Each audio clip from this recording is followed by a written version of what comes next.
leadership team, the leaders who are sitting in this room are brilliant, highly energetic. Is that true? Yes. No, I don't think so. Yes. No, I am only listening from the GAM leaders, but I want all the leaders, right from the last row. Are you guys awake, energetic? Yes. No. What's happening to the team leaders? You're not motivating your teams. Okay. This is a great occasion. First of all, I am delighted to be here. The management, the CEO and the managing director has made this happen. So can we give a round of applause this way? I don't want you to stop the clapping. Continue the. A round of applause. Continue. A round of applause to the GAM leaders. Hari Menon sir, C.H. Srinivas sir, Prasad Raju, Bharat, Ram Prasad, and a lot of other team members, including Satish. Can we give a round of applause? Great job done.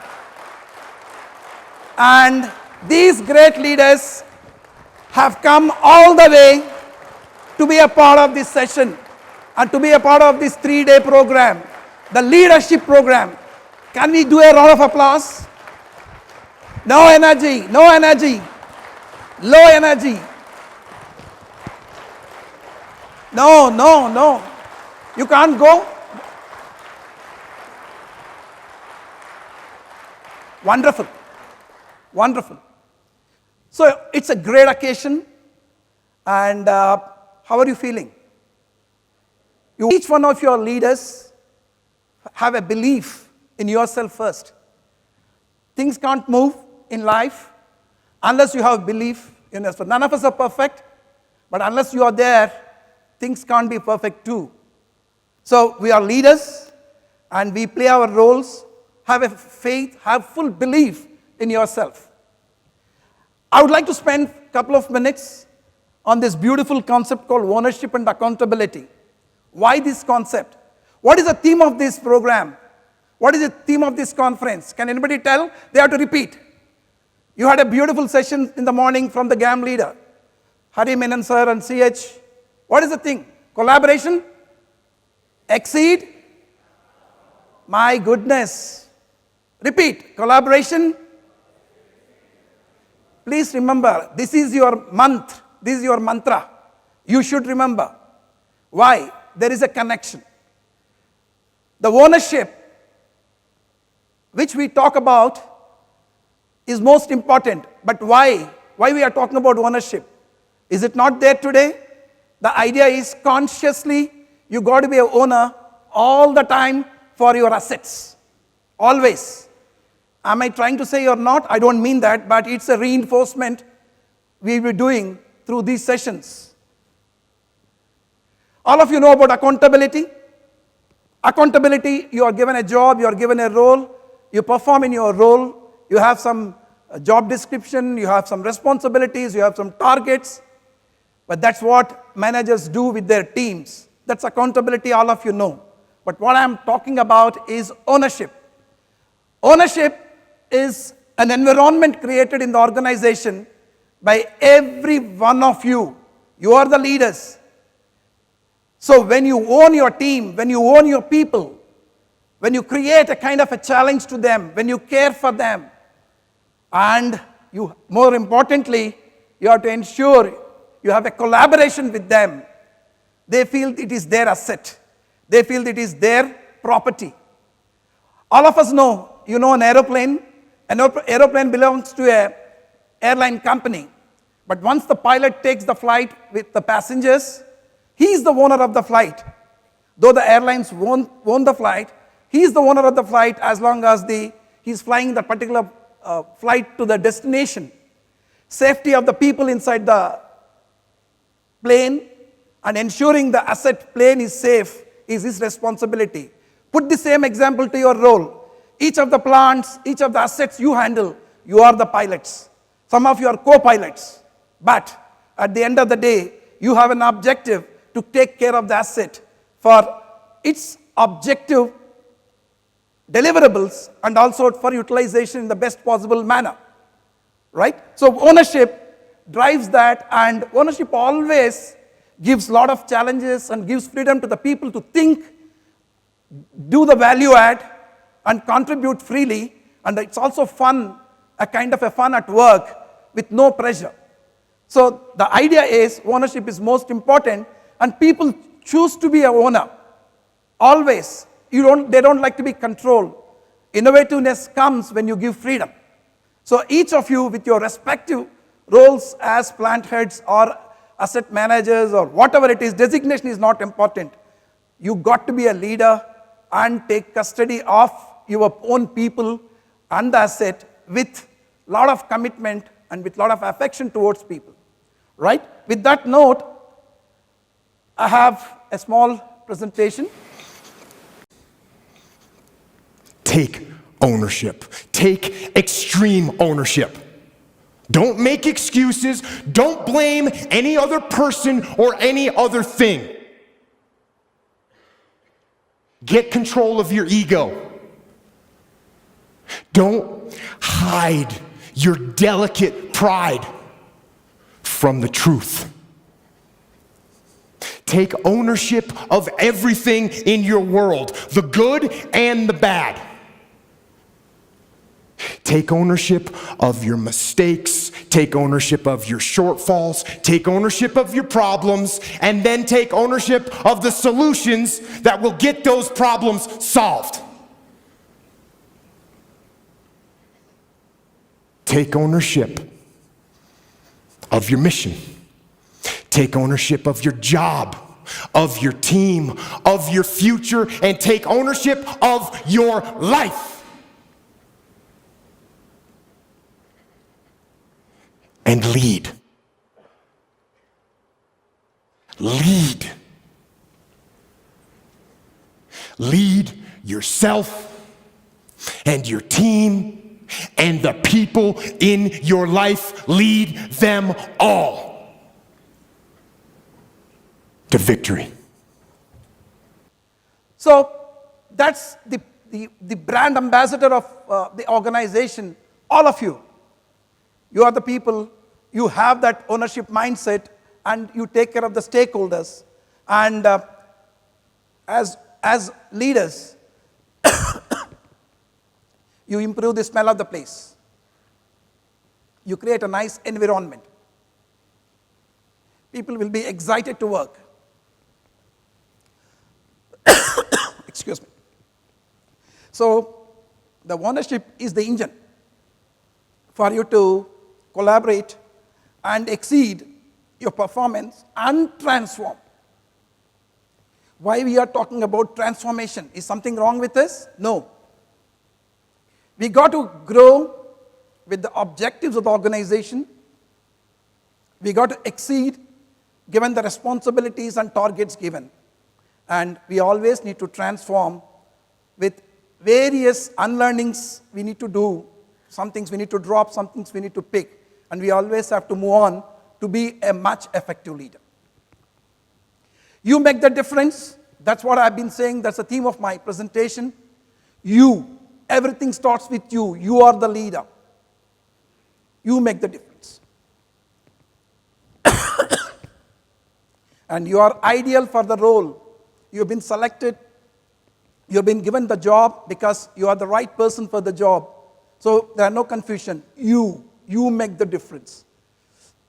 You know a job and you are highly self-motivated and passionate. So the passion comes only when you take ownership, and you have to collaborate with every employee, every stakeholder. Transformation starts with you. So when you change first, people will follow. Be a role model. Be an example to everyone. You all know about it, our value system. There are a lot of presentations happened on this, but I don't want to spend much time. What I want to say is, complying with the value system is non-compliance, not acceptable. Complying with values is absolutely essential. No compromise can be made. You got to be complying with it in every activity you do, without any exception. Ethics, excellence, every value extremely important.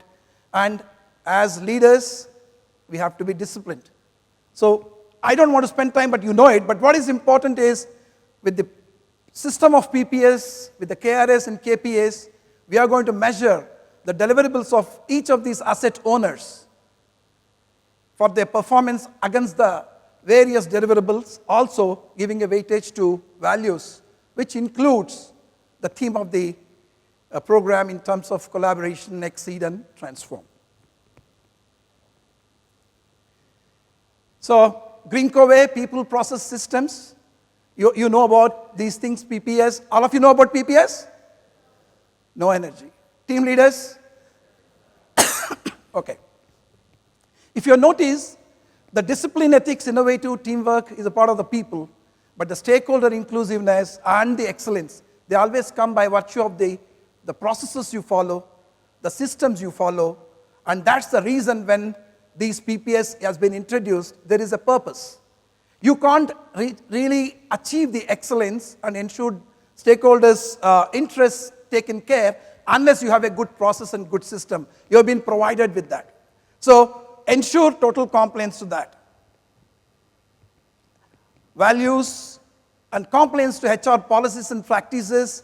All of you know our policies are accessible to you. They're available on the intranet. We also have other material available to you for reading, but comply with the HR procedures and policies. We have some excellent procedures and policies. We always improve it, improvise it based on the business needs. And our performance feedback, we introduced this also, we've done sessions. Always as leaders, give the feedback to the employees immediately. You don't wait for the appraisals to happen, but give the feedback every time. A good job done, give a pat, appreciate, pat on the shoulder, and then appreciate and give a feedback immediately. Don't wait for half-yearly, yearly appraisals, right? I have another video for you. Used to mean piece of crap. It certainly doesn't mean that today. What happened? Well, among other things, one of the things that happened was Edward Deming, quality guru from Wyoming.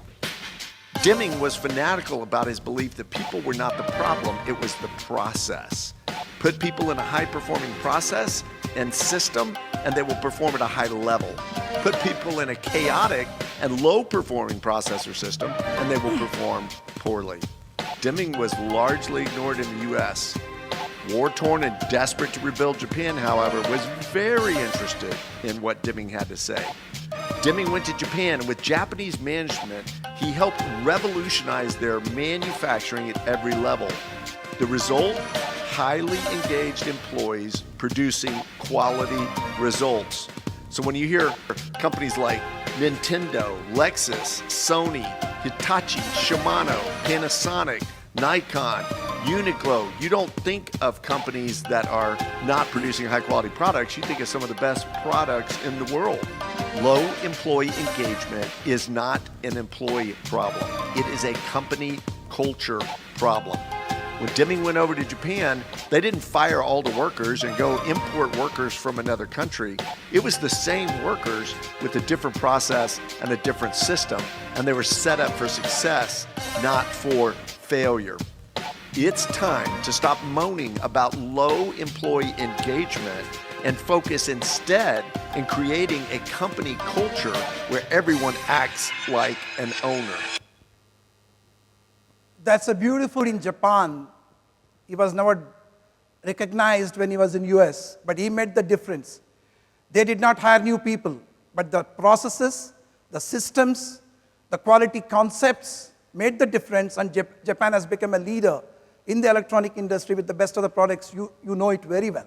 Having said that, the one big point and takeaway for us is on employee engagement, the company has to take the responsibility for the culture, and the culture is built by each one of you, all of us as leaders. And you make the difference. But having said that, when you care for employees and with all kinds of guidance, support, training, and also ensure the compliance to PPS, that's the point I'm driving. That's what Deming has done, adding a dimension of quality extensively to those products. So this is a takeaway for all of us. Let us comply to the process and systems and do a better job. In HR digitization, all of you know that we follow the SAP actually for the payroll and also for the human resource management system. And we have success factors launched, and we are going to extend this to all the employees progressively. And we use it for various purposes. It's available, you can read that. But the Greenko leave management system is the most important you should be aware of. We are going to link this to SAP using swipe card attendance system. Ensuring with the compliance with the various leave procedures is most important. That's a point I want to drive. The technology, the best technology you have been offered in the renewable industry, those are the products you know, those are the tools we have been already using and implemented, and they are the great tools provided for your performance management. For each of the assets to be managed, you have great tools provided wherein the data coming out of such particular software makes the difference for you to take a decision. The analytics, the data, helps you to take corrective actions. So Greenko has provided great opportunities for everyone. The greatest thing about Greenko is we are a group. We are a group of companies into multiple businesses. If you are working with wind or solar or hydro, don't limit yourself saying that I am only for this. We gave an opportunity many times for many employees who have been with us in the Ester years ever since for the past 10, 8, 9 years to move into various segments of business, into various functions. We give that opportunity. So in the morning you have been told about the career progressions, but to grab those opportunities, all you got to do is stretch an extra mile, collaborate, exceed the expectations. Compete with yourself, not with anybody else. Not comparing yourself with anybody. Just compete with yourself, collaborate, exceed, and then transform. So for a temporary comfort, don't burn your opportunities. With that note, I would like to stop and would like to give an opportunity rather for you to questions. You have any questions? No questions? If you have no questions, one last note. Ensuring that we take all kinds of initiative, work with passion to be an owner in our own roles for the organization by collaborating to exceed and also to transform is the essence we need to practice, and that's the takeaway I wish each one of us should have from this conference. Thank you very much. With that note, I would like